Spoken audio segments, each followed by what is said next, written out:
Nung Monday ay nag-file po ng motion, manifestation in motion ang OSG o yung Office of the Solicitor General. Attorney Vic Rodriguez, nagsalita na.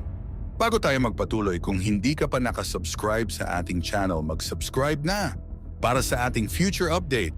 Nagsalita na nga si Attorney Vic Rodriguez patungkol sa desisyon na ginawa ng Korte Suprema patungkol sa pagpapaliban nito sa gagawing oral arguments na nakaset na sana sa Abril 1, 2 at 3. Sa desisyong ito ng Korte ay maraming nabigla na mga netizens dahil matagal na umano nila itong hinihintay at bakit nakapagdesisyon kaagad ang Korte Suprema na ipagpaliban ito sa halip na sa Abril ay bakit umano sa umabot pa Mayo 11. Anya marami tuloy ang nagtataka sa ating mamamayan kung bakit gano'n na lamang kabilis magdesisyon ang Korte Suprema.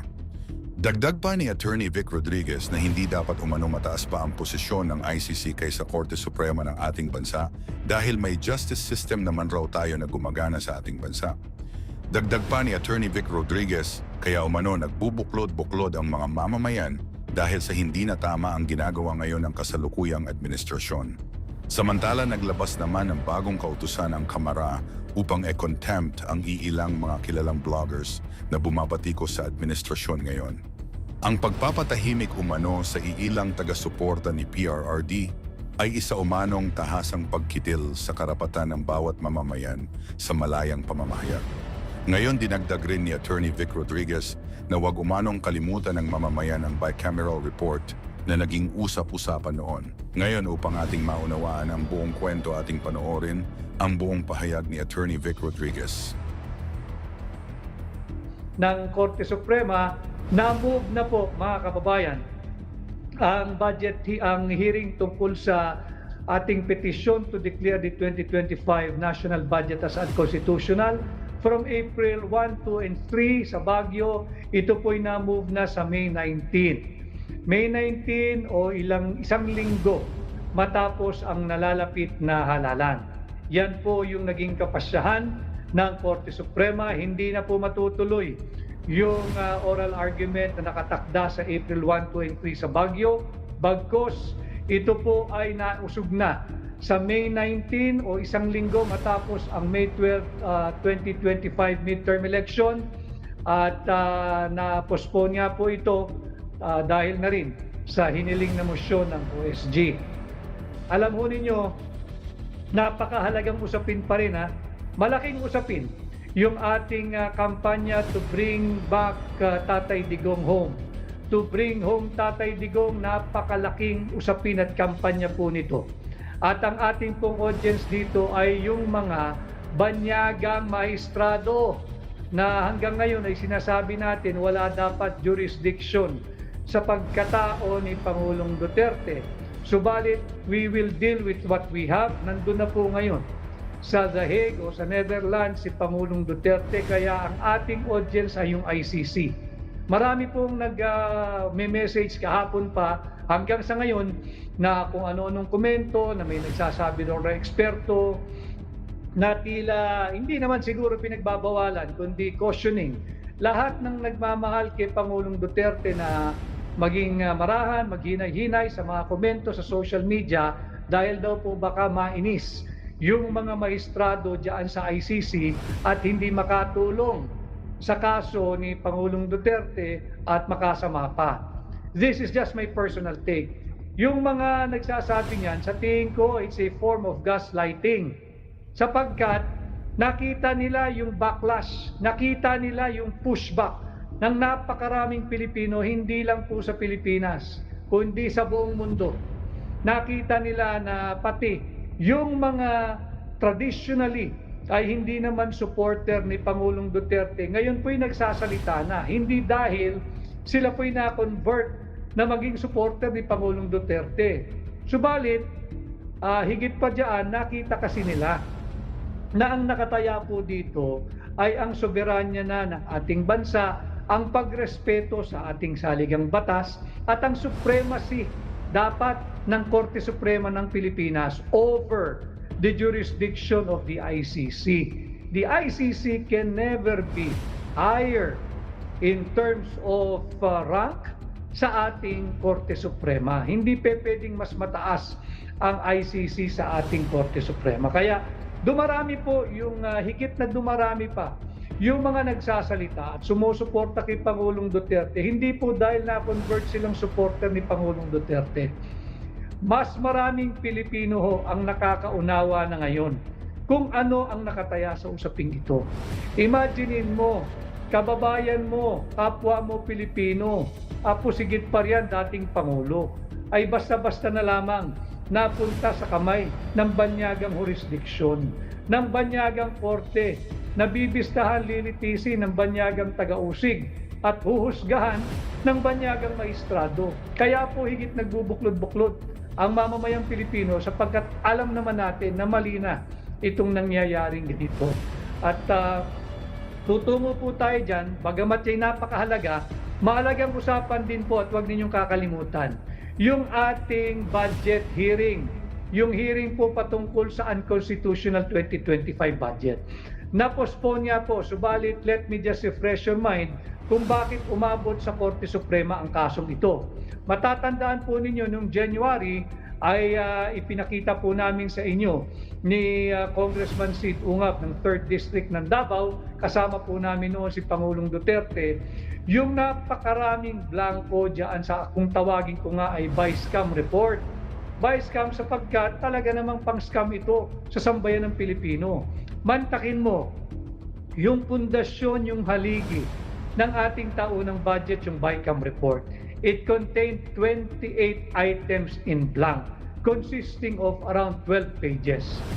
Paano ka nakapagpasa ng mahigit 6 na trilyong pisong budget base nga po dito sa blankong bicameral conference committee report? Huwag natin isantabi ang usaping ito. Malapit na sana yung gaganaping oral argument. Naghahanda po yung ating mga abogado ng mga petitioners kagaya ko.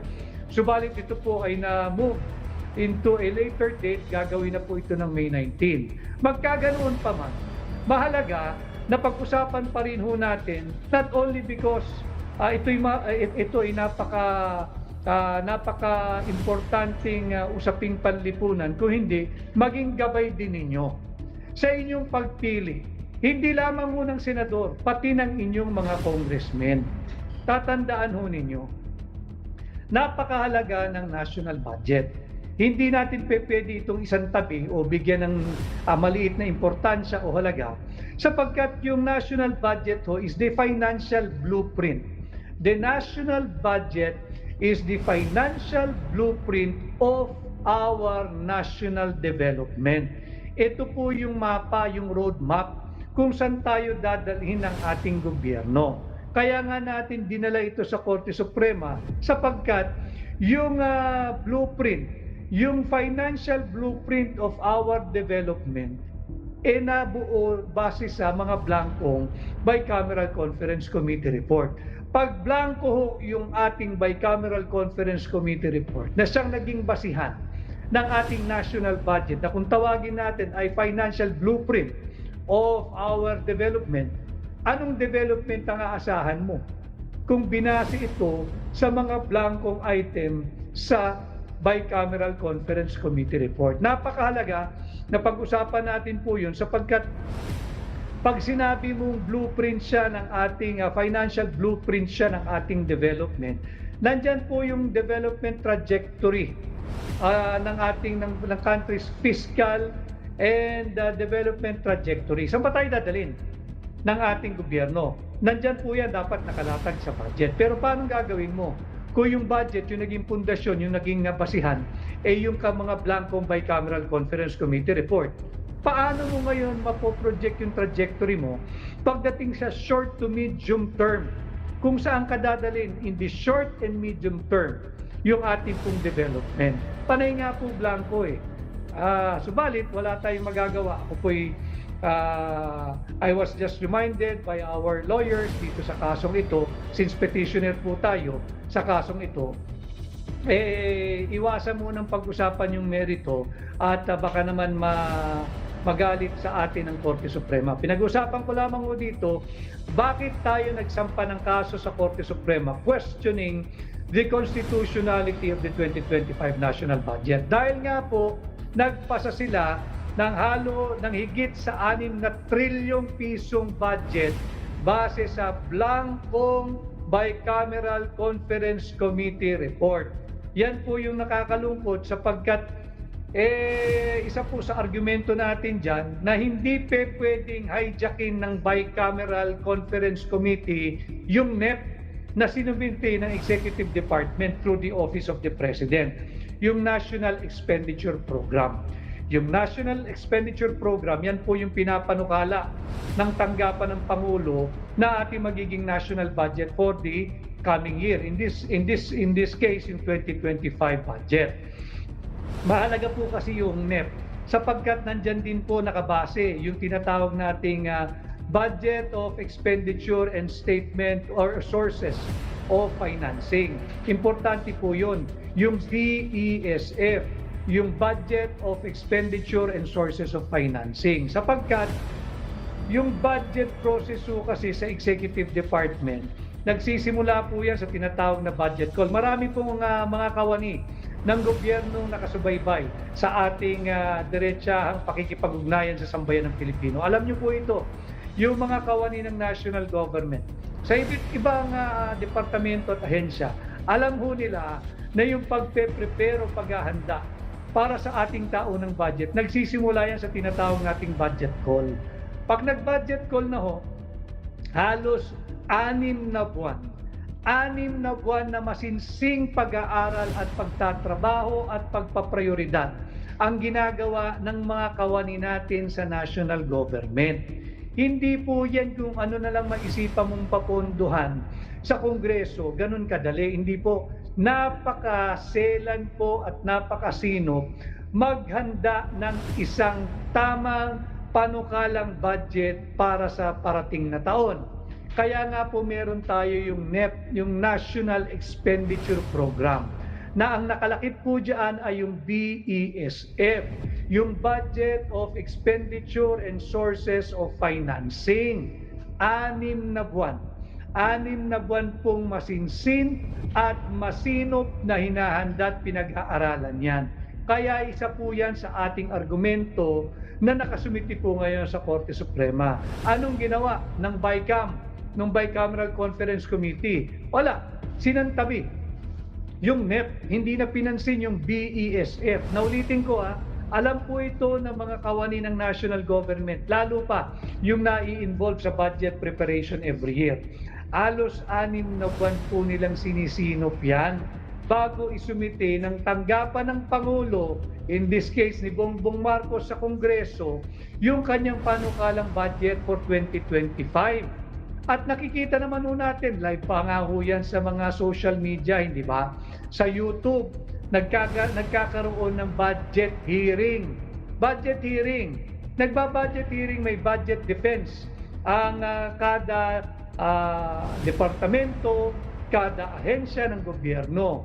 Doon pinagtatanggol nila bakit sila dapat bigyan nung kanilang panukalang budget na rine-request sa Kongreso. Ito pong 2025 budget, baliwala ho yun. BICAM na lang ho pala. Pag sinunod natin yung kanilang very anomalous process of passing the Bicameral Conference Committee report, which we have presented to you, containing 28 items blank in consisting of 12 pages. Baliwala na po pala yung paghahanda ng Executive Department na halos 6 na buwan. BICAM lang ho pala ang magdedesisyon ng kung paanong lahat. Baliwala rin ho pala lumalabas yung ginagawang budget hearing diyan sa mababang kapulungan at ganun din sa Senado. Kaya mahalaga, wag ho ninyong kalilimutan ang issue nitong maanumalyang pagpasa ng 2025 budget. And again, I address this 2025 budget as a fruit of a very poisonous